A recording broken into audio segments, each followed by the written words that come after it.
আসসালামু আলাইকুম বন্ধুরা, আশা করি আপনারা সকলেই ভালো আছেন।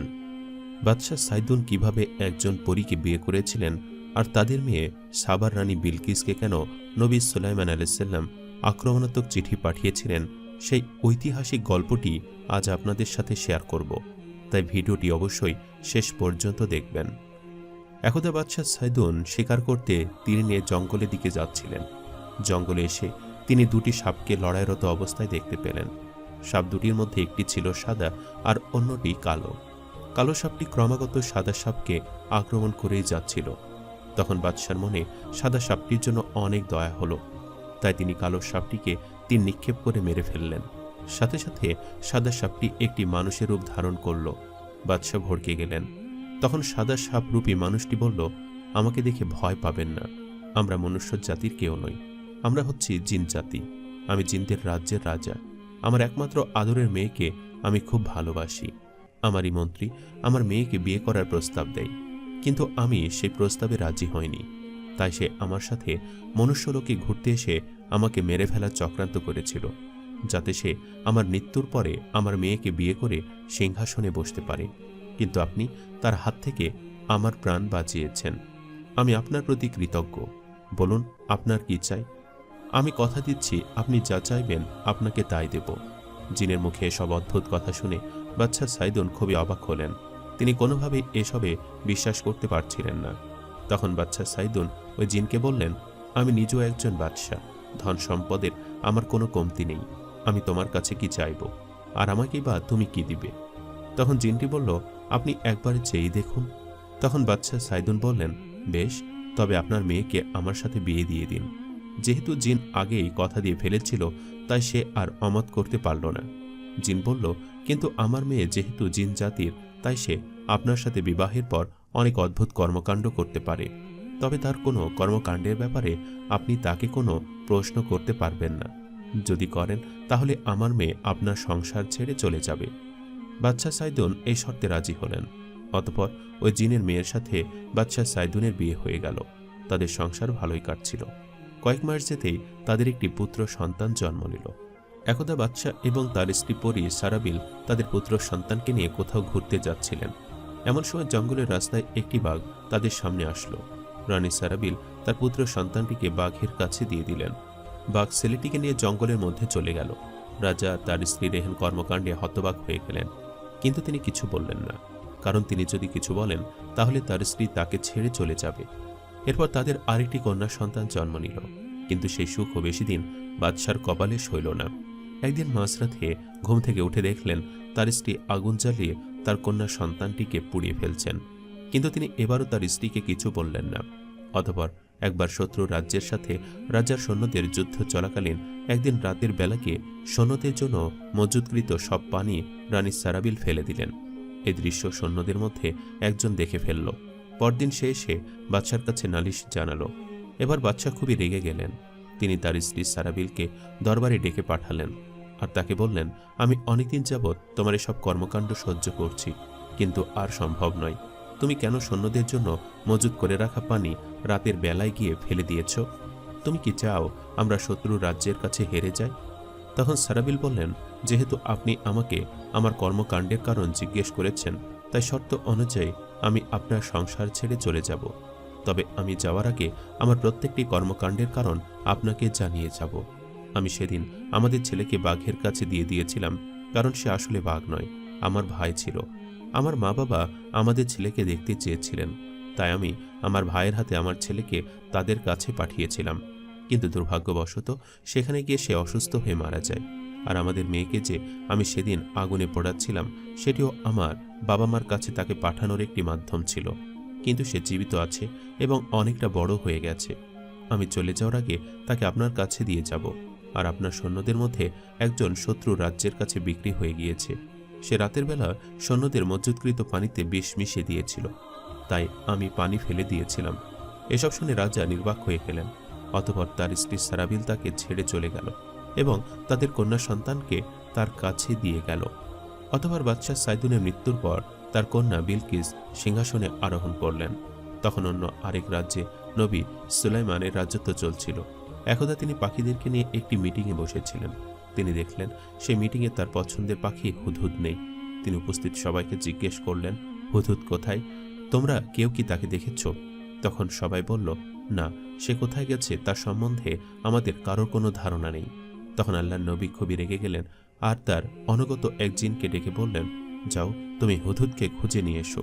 যদি সে আমাকে মিটিংয়ে অনুপস্থিত থাকার কোনো উপযুক্ত কারণ দেখাতে পারে তাহলে আমি তাকে ছেড়ে দেব, অন্যথায় আমি তাকে জবাই করব। জিন যখন হুদহুদকে খুঁজতে গেল তখন পথেই হুদহুদের সাথে তার দেখা হয়ে গেল। সে হুদহুদকে সাথে করে নবী সুলাইমানের কাছে নিয়ে আসলো। তখন নবী সুলাইমান আলাইহিস সালাম তাকে প্রশ্ন করলে সে বলল, ক্ষমা করবেন হুজুর, আমি আপনার থেকে পালিয়ে যাইনি বা ইচ্ছে করে মিটিংয়ে অনুপস্থিত থাকিনি। তবে আমি যে কাজের জন্য গিয়েছিলাম তা শুনলে আপনি নিঃসন্দেহে খুশি হয়ে যাবেন। তখন সুলাইমান আলাইহিস সালাম বললেন, বেশ, তবে শুনি তোমার কারণ। তখন হুদহুদ পাখি বলল, আমি আজ উড়তে উড়তে আপনার রাজ্যের শেষ সীমানায় চলে গিয়েছিলাম। সেখানে আমি আমার এক জাত ভাইকে দেখতে পাই। তাকে আমি জিজ্ঞেস করলাম, ভাই, তুমি উড়ে উড়ে ওপারে কোথায় যাচ্ছ? তখন সে আমাকে বলল, আমি আমার রাজ্যে ফিরে যাচ্ছি। আমি জিজ্ঞেস করলাম, তোমার আবার কোন রাজ্য? সে বলল, কেন, তুমি জানো না? ওই যে দূরে একটা প্রাসাদ দেখতে পাচ্ছ, ওটাই হচ্ছে রানী বিলকিসের রাজ্য। সেখানে সবাই অনেক সুখে শান্তিতে বাস করে। আমাদের রানী খুবই দয়ালু।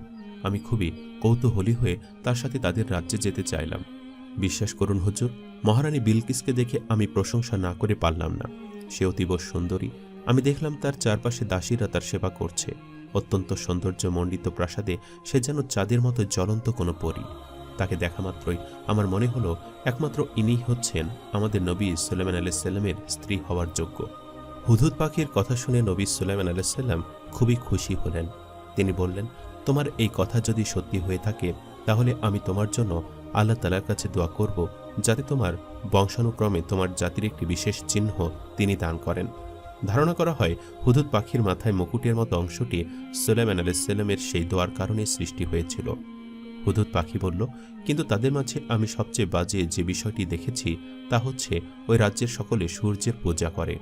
তখন সুলাইমান আলাইহিস সালাম বললেন, না, আল্লাহ তাআলা পৃথিবীতে কেউ কখনো সূর্যের পূজা করতে পারে না। আমি কালই রানী বিলকিসকে চিঠি লিখে পাঠাবো।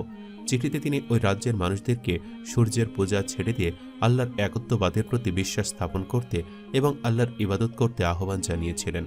তিনি এও বলেছিলেন যে তারা যদি তার এই চিঠি পেয়ে আল্লাহর পথে প্রত্যাবর্তন না করে তাহলে তারা যেন যুদ্ধের জন্য প্রস্তুত হয়ে থাকে। সুলাইমান আলাইহিস সালাম হুদহুদ পাখির ঠোঁটে চিঠিটি রানী বিলকিসের কাছে পাঠিয়ে দিলেন। রানী বিলকিস এরকম হুমকি স্বরূপ চিঠি পড়ে খুবই ভীত সন্ত্রস্ত হয়ে পড়লেন। তিনি তৎক্ষণাৎ তার সভাসদদের ডাকলেন আর সব কথা সভায় উপস্থিত ব্যক্তিবর্গকে খুলে বললেন। তাদের মধ্যে একজন বলল, তাহলে আমাদের উচিত তার বিরুদ্ধে যুদ্ধের প্রস্তুতি গ্রহণ করা। এমন সময় আরেকজন বলে উঠল, মহারানী, ভুল হলে ক্ষমা করবেন, তবে আমার মনে হয় বাদশাহ সুলাইমান আলাইহিস সালামের সাথে যুদ্ধে লিপ্ত হওয়া বোকামির পরিচয় দেওয়া হবে, কারণ তার সৈন্য সংগ্রহ অনেক বেশি, এমনকি জিন, দৈত্য, দানব সহ বাতাসও তার অনগত। আমার মতে তার সাথে যুদ্ধে লিপ্ত হওয়া উচিত হবে না। তখন রানী বিলকিস বললেন, তাহলে আমাদেরকে সবার আগে পরীক্ষা করতে হবে যে সে আদৌ আল্লাহ নবী কিনা। তাই আমি সিদ্ধান্ত নিয়েছি আমি বেশ কিছু দামি দামি উপহার তার কাছে পাঠাবো। যদি সে উপহারগুলো গ্রহণ করে তাহলে আমরা বুঝে নেব সে একজন প্রভাব বিস্তারকারী ক্ষমতালোভী বাদশা। আর যদি সে উপহার গ্রহণ না করে তাহলে আমরা বুঝে নেব সে সত্যিকার অর্থে আল্লাহর নবী। অতঃপর রানী বিলকিস উপহার সমেত তার গুপ্তচরকে সুলাইমান আলাইহিস সালামের কাছে পাঠালেন। সুলাইমান আলাইহিস সালাম উপহার ফিরিয়ে দিলেন এবং বললেন, আল্লাহ তাআলা আমাকে অশেষ ধন সম্পদ দিয়েছেন। আমি সম্পদের জন্য তোমাদের রানীকে চিঠি পাঠাইনি। আমি চাই তোমরা আল্লাহর সাথে কাউকে শরিক না করে এক ও অদ্বিতীয় আল্লাহর ইবাদত করো। ওই গুপ্তচর এসে রানী বিলকিসকে সব কথা খুলে বলল। রানী বিলকিসের বিশ্বাস স্থাপন হলো যে তিনি সত্যিকার অর্থে আল্লাহর নবী। অতঃপর তিনি তার সঙ্গীদের নিয়ে সুলাইমান আলাইহিস সালামের কাছে আত্মসমর্পণের উদ্দেশ্যে রওনা দিলেন। তখন সাথে সাথে বাতাস এই খবর হযরত সুলাইমান আলাইহিস সালামের কাছে পৌঁছে দিল। হযরত সুলাইমান আলাইহিস সালাম দরবারে উপস্থিত সবাইকে লক্ষ্য করে বললেন, তোমাদের মধ্যে কি এমন কেউ আছে যে চোখের পলকে রানী বিলকিসের সিংহাসন আমার প্রাসাদে নিয়ে আসতে পারবে? তখন আসিব ইবনে বরখিয়া নামক একজন ব্যক্তি বললেন, হ্যাঁ, আমি পারব। অতঃপর সে মুহূর্তের মধ্যেই ওই সিংহাসন রাজ্যে এনে উপস্থিত করল। নবী সুলাইমান আলাইহিস সালাম বললেন, তোমরা এই সিংহাসনের নকশায় কিছুটা পরিবর্তন করো। নবীর আদেশ অনুযায়ী সিংহাসনের নকশায় বেশ খানিকটা পরিবর্তন করা হলো। রানী বিলকিস হযরত সুলাইমান আলাইহিস সালামের দরবারে এসে যখন পৌঁছলেন তিনি দেখলেন প্রাসাদের পাশে একটি বড় পুকুর। পুকুর পার হওয়ার জন্য তিনি তার কাপড় পায়ের কিছুটা উপরে ওঠালেন। দূর থেকে সুলাইমান আলাইহিসসালাম সব দেখছিলেন। তিনি দেখলেন রানী বিলকিসের পায়ে কোনো পশম নেই। তার পায়ে পশম থাকার ব্যাপারটি মিথ্যা পরিণত হলো। অতঃপর রানী যখন প্রাসাদের ভেতরে আসলেন, তখন সুলাইমান আলাইহিসসালাম থেকে সাদর অভ্যর্থনা জানালেন আর তার সিংহাসনটি তাকে দেখিয়ে বললেন, দেখুন তো এই সিংহাসনটি আপনি চিনতে পারেন কিনা। রানী বিলকিস বললেন, সিংহাসনটি আমার অনেক চেনা চেনা লাগছে, যেন মনে হচ্ছে এটা আমারই সিংহাসন। নকশায় বিস্তর পরিবর্তন আনা সত্ত্বেও রানী বিলকিসের সিংহাসন চিনতে পারার বিষয়টিতে সুলাইমান আলাইহিসসালাম বুঝতে পারলেন তিনি বেশ বিচক্ষণ একজন নারী। অতঃপর তিনি রানী বিলকিসকে ইসলামের দাওয়াত দিলেন। রানী বিলকিস নবী সুলাইমান আলাইহিসসালামের সাথে কালিমা পড়ে মুসলমান হয়ে গেলেন। সম্মানিত দর্শক, ভিডিওটি আপনাদের কাছে কেমন লেগেছে তা আমাদের কমেন্ট করে অবশ্যই জানাবেন। আর সবাই আমাদের সাথেই থাকবেন। আজ তাহলে এই পর্যন্তই। আপনারা ভালো থাকবেন, সুস্থ থাকবেন। আল্লাহ হাফেজ।